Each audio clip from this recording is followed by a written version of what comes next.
¿Hasta qué punto podemos afirmar que Wittgenstein era pragmatista? Sabemos que leyó a los filósofos pragmatistas, y en esta charla vamos a referirnos a la influencia del pragmatismo en su filosofía.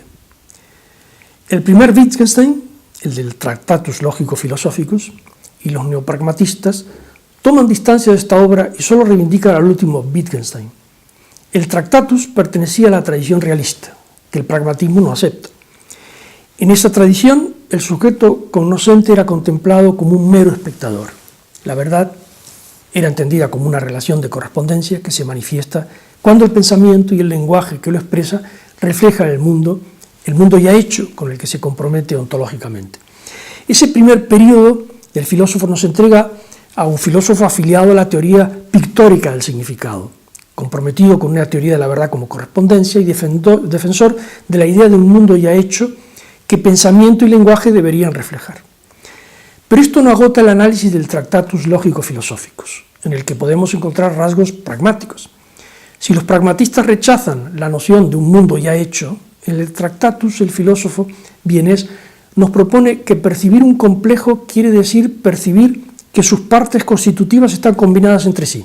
En esta propuesta, la categoría de hecho es la categoría fundamental de la ontología del Tractatus, pues son los hechos, no las cosas, los elementos básicos del mundo, un mundo moderado y modelado por nuestras proposiciones y nuestro pensamiento. Siendo así, si la identidad de esos hechos depende de cómo los percibimos, ¿en qué sentido se puede decir que este es un mundo ya hecho?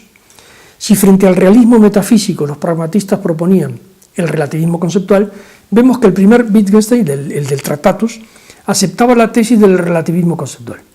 En el Tractatus, los hechos no son autónomos, independientes de nuestra manera de pensarlos o del método de representación que elegimos para describirlos. Esa es la primera consideración.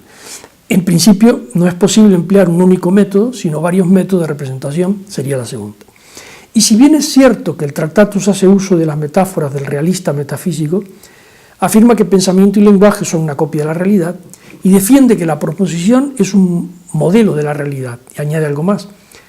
La proposición es una figura de la realidad, la proposición es un modelo de la realidad tal como la pensamos. Con lo cual, el filósofo vienés habría aceptado el principio de la relatividad conceptual porque cabrían diferentes concepciones y descripciones del mundo, pues la verdad o la falsedad de las proposiciones formuladas con los recursos de los diferentes sistemas de descripción sería una cuestión de su correspondencia con los hechos, tal y como nos hacen concebirlos, ¿no?